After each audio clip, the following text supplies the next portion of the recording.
சந்தோஷமா இருக்கிறது உனக்கு கொஞ்சம் கூட பிடிக்காது. இவன் காலம் பூரா நசுங்கி நாசமா போகணும். அப்பதான் உன் மனசு அப்படியே குழு குழுன்னு இருக்கும். அப்படித்தானே? நீங்களே வள வள வளன்னு பேசிட்டு இருக்கீங்களே, கொஞ்சம் என்னையும் பேச விடுங்க. இல்லன்னா இவரையாவது பேச விடுங்க. நான் சொல்ல வந்த விஷயமே வேற. சொல்லிட்டு போயிடுறேன்.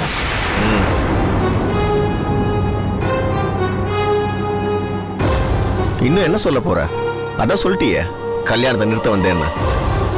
என்னால இன்னொரு பொண்ணு வாழ்க்கை நாசமா போகும் சொன்னல, அதுல எனக்கு எல்லாமே புரிஞ்சு போச்சு. என் வாழ்க்கைய நான் பாத்துக்கிறேன், நீ கிளம்பு.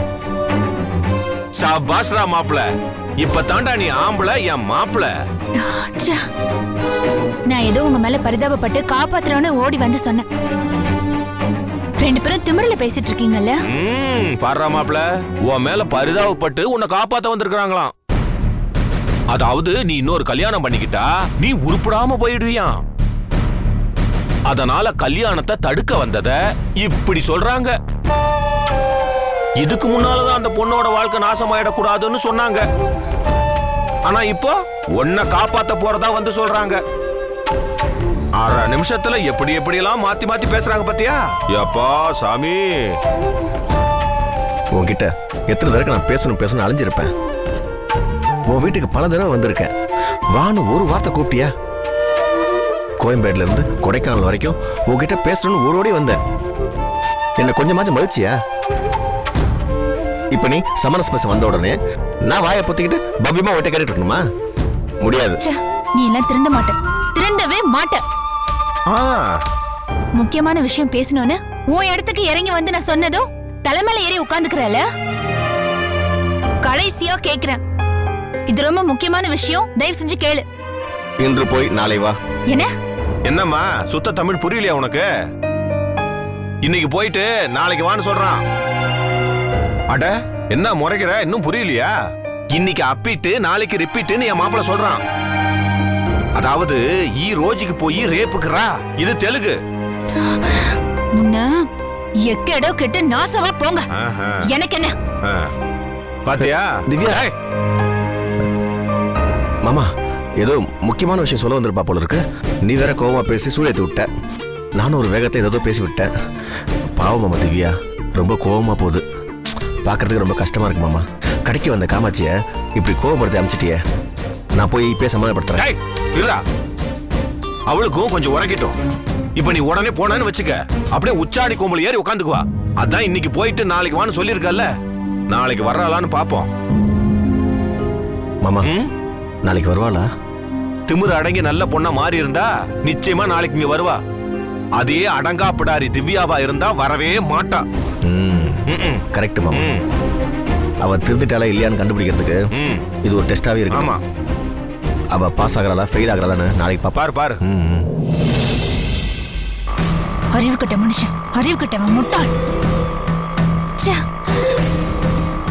ஒரு முக்கியமான விஷயம் சொல்லணும்னு சொல்றேன், அவன் உயிரை காப்பாத்த போற விஷயம் அது. கொஞ்சமாவது அதை சீரியஸா எடுத்துக்கிட்டானா? என்ன விஷயம் திவ்யா அதுன்னு ஒரு வார்த்தை கேட்டானா? எப்படியோ போட்டும், நமக்கு என்ன? எல்லாம் திமிரு, ஆம்பளைங்கிற திமிரு.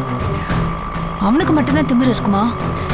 எவ்வளவு ஆத்திரம் கோவம் வெறுப்பெல்லாம் இருந்தாலும் அவனை தேடி போய் அவன் இடத்துக்கு போய் டாக்டர் சொன்ன விஷயத்த சொல்லி உயிரை காப்பாத்தணும்னு நினைச்சேனே. இவ்வளவு தூரம் வந்திருக்கிய திவ்யா, என்ன விஷயம்னு தனியா கூட்டிட்டு போய் ஒரு நிமிஷம் கேட்டானா? கேட்டா குறைஞ்சா போயிடுவான். மனிதாபிமானத்துக்கெல்லாம் மதிப்பே இல்லை இந்த காலத்துல. நல்லவங்களுக்கும் நல்லதுக்கும் நேரமே இல்லை. எப்படியோ ஒழியட்டும்.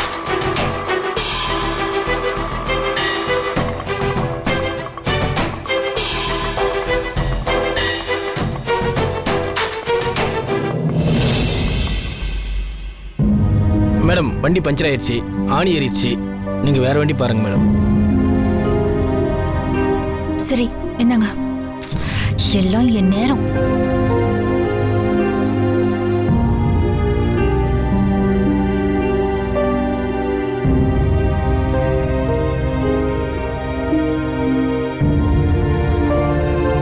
திவ்யா,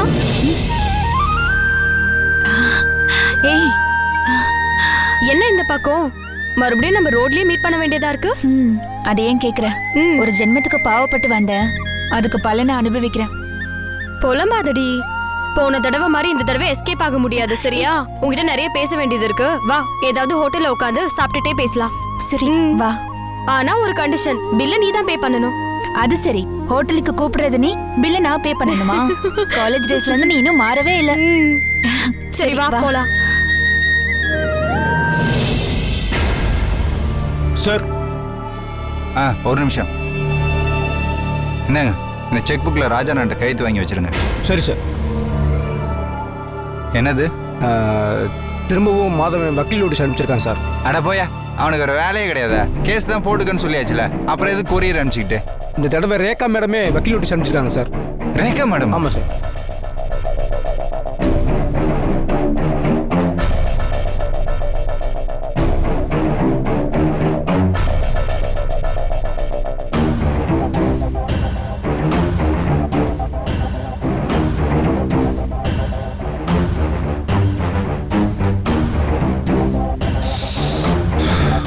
சுத்த பைத்தியக்காரத்தனமா இருக்கு. மாதவன் தான் பைத்தியக்காரன், பணத்துக்காக அலைவான். ரேகா புத்திசாலி ஆச்சே, எப்படி மாதவன் மலையில விழுந்தா? தெரியலையே சார். ஒருவேளை அவர் சம்சாரத்தை மிரட்டியிருப்பாரோ?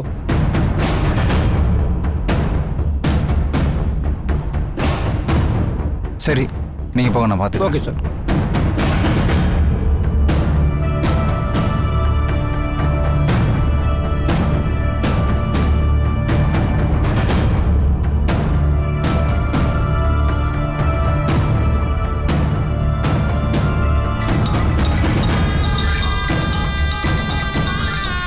ஹலோ. வணக்கம் சங்கர் சார். நான் தான் மாதவன் பேசுறேன். தெரியுது, சொல்லு சார். வக்கீல் நோட்டீஸ் வந்துச்சா? என்ன சார் குரல்ல உற்சாகத்தையே காணோம்? மோபனை மாட்டினியா? அது எப்படி பாத்து உன் ஆபீஸ்க்கு ஒண்ணு தேடி வரும்போது என்னை எவ்வளவு கேவலமா நடத்துன? இப்ப அனுபவிடா. என்ன வளர்ற? வளரல கண்ணா. ரேகா இந்த விஷயத்துல தலையிட மாட்டா, ரேகாவை சொத்துக்கு ஆசைப்பட மாட்டா அப்படின்ற நம்பிக்கையில தானே சொத்த தலகால் புரியாம கண்ணா பின்னா நீ யூஸ் பண்ண. இப்ப சொத்துக்கு சொந்தக்காரி கேக்குறாப்பா. சொத்தை நீ ஒப்படைச்சுதானே ஆகணும். என்ன புரியாம பேசிக்கிட்டு இருக்க? ரேகாவோட சொத்துக்கு யார் ஆசைப்பட்டா? தாத்தா சாகும்போது மரண வாக்கு மூலமா உயிரை எங்க பேர்ல எழுதி கொடுத்துருக்காங்க. அதை நாங்க நிர்வாகம் பண்ணிட்டு இருக்கோம், அவ்வளவுதான். எவரு தாத்தாவோட 2வது உயில் ஒண்ணு இருக்குல்ல, அது என்னன்னு பாப்போம். அன்னைக்கு நம்ம பெருசா ஆபீஸ்க்கு வந்து 2வது உயில் வராது, அது நான் வர விட மாட்டேன்னு சவாலா விட்டு போன. இப்ப என்னடா 2வது உயிலை பத்தி எல்லாம் பேசிக்கிட்டு இருக்க? அது சும்மா உன்னை மிரட்டுறதுக்காக சொன்னேன். அந்த 2வது உயில நான் என்ன பண்ண போறேன்? ரேகாவோட வக்கீல் நோட்டீஸ பார்த்ததும் ஜகா வாங்குறியா? இன்னும் உனக்கு ஆப்பு இருக்குடி. தாத்தாவோட சாவுல எங்களுக்கு சந்தேகம் இருக்குன்னு அதையும் நாங்க நோண்டுவோம். நீயும் ராஜாவும் சேர்ந்து தாத்தாவை என்னடா பண்ணீங்க? வசமா மாட்ட போறீங்கடா. பயமுறியா? இதுக்கு மேல உன்னோட பைத்தியக்கார பேச்சையும் சந்தேகத்துக்கும் என்னால பதில் சொல்லிட்டு இருக்க முடியாது. எது வந்தாலும் எங்க லாயர் பேசுவாரு, அவர்கிட்ட பேசிக்கோ. வைட் ஆஃப் பண்ண.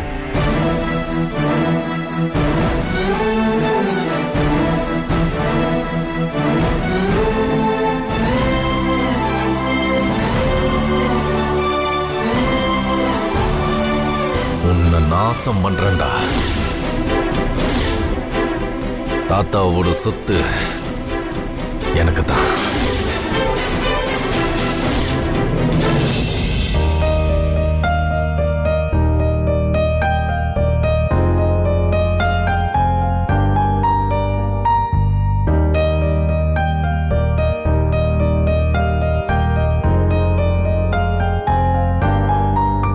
ஹே திவ்யா, என்ன அப்படியே சைலண்டா உட்கார்ந்திருக்க?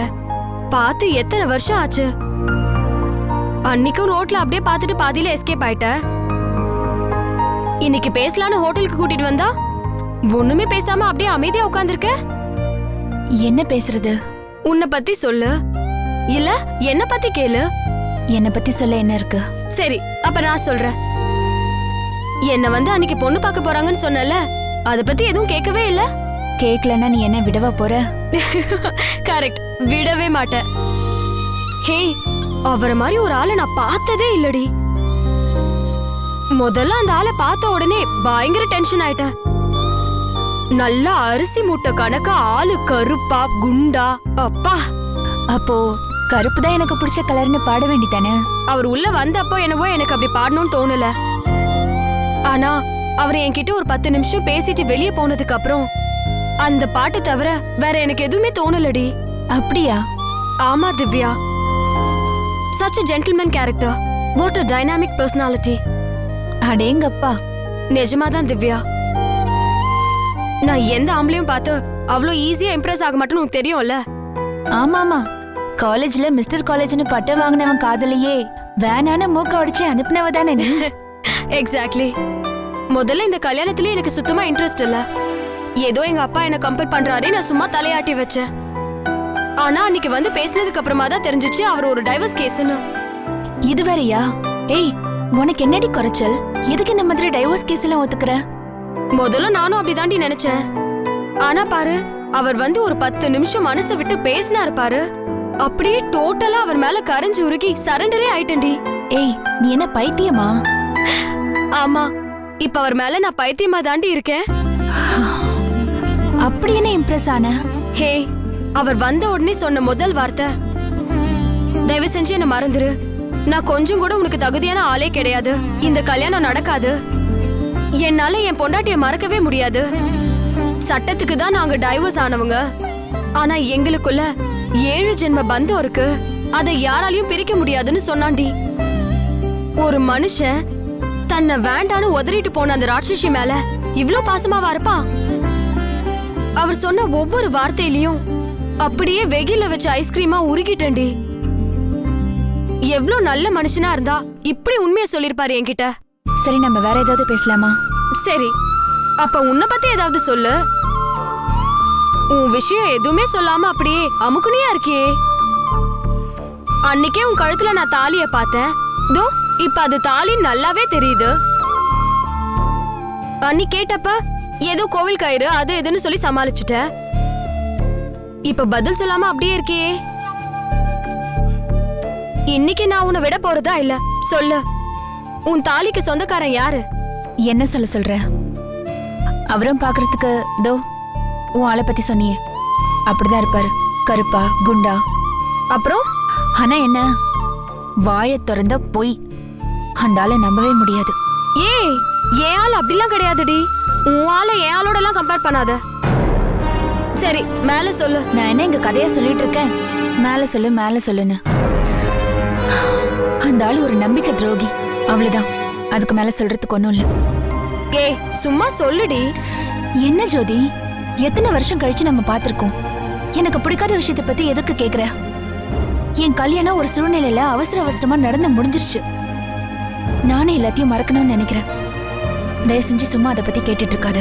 சரி சரி, உன் ஆளோட போட்டோவாவது காட்ட.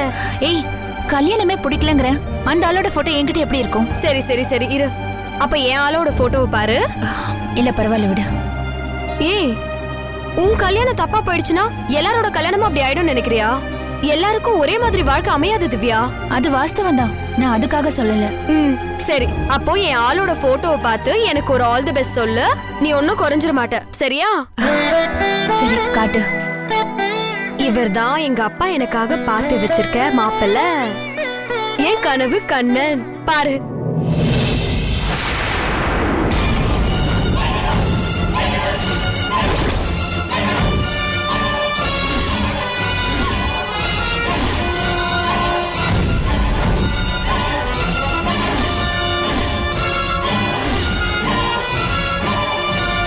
திவ்யா, என்ன பார்க்க மாட்டேன்னு சொல்லிட்டு இருந்த, இப்ப அப்படியே வச்ச கண்ணு வாங்காம பாத்துட்டு இருக்க?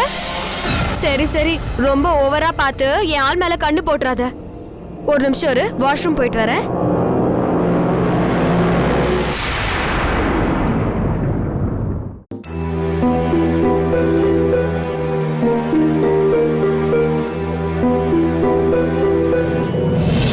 Good morning.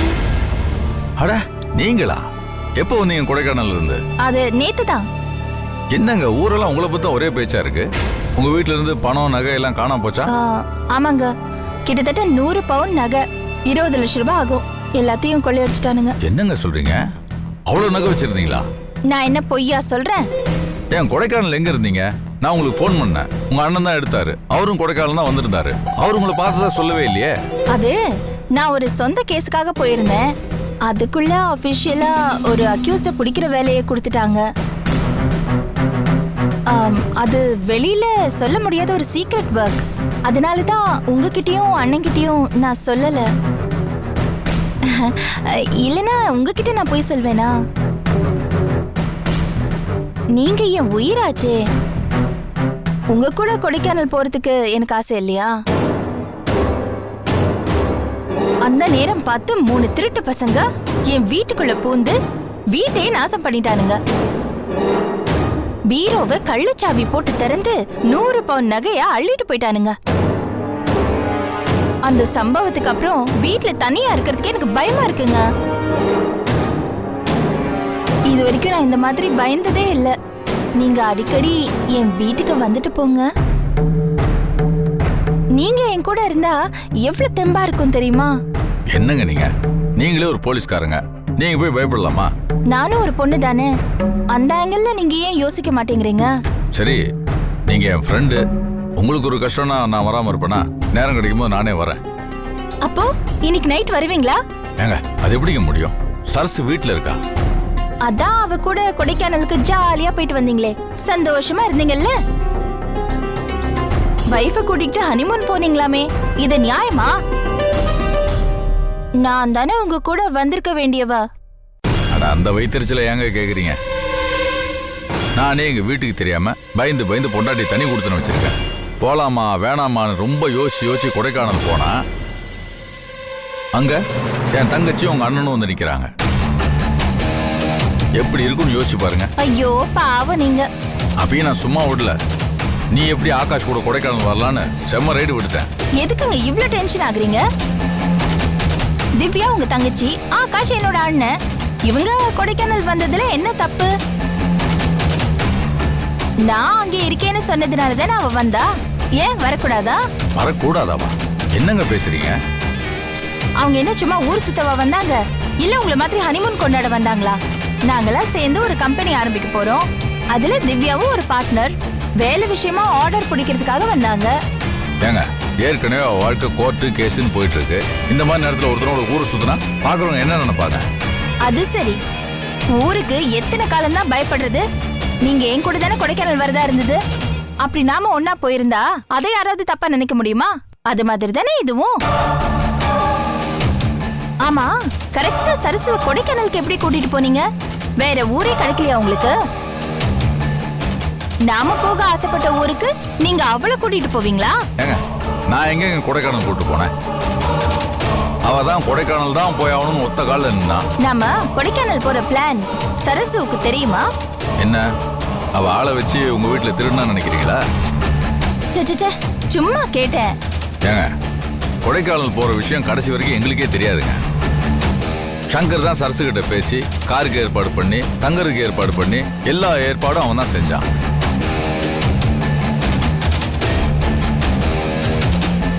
சங்கர் அதெல்லாம் செஞ்சான்?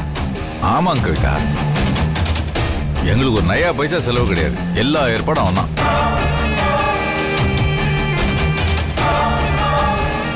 அப்படியா? உங்களை கொடைக்கானலுக்கு அனுப்பிட்டு அவன் எங்க போனா? அவன் எங்களுக்கு அப்பப்போ ஃபோன் பண்ணி விசாரிச்சுட்டு இருந்தான். இங்கேதான் காஞ்சிபுரத்துலங்கேயா சுத்திட்டு இருந்திருப்பான். ஆமா, எதுக்கு சங்கர் பத்தி விசாரிக்கிறீங்க? சும்மாதான். எனக்கு கொஞ்சம் வேலை இருக்கு. நான் அப்புறமா உங்களை பாக்குறேன். சரி.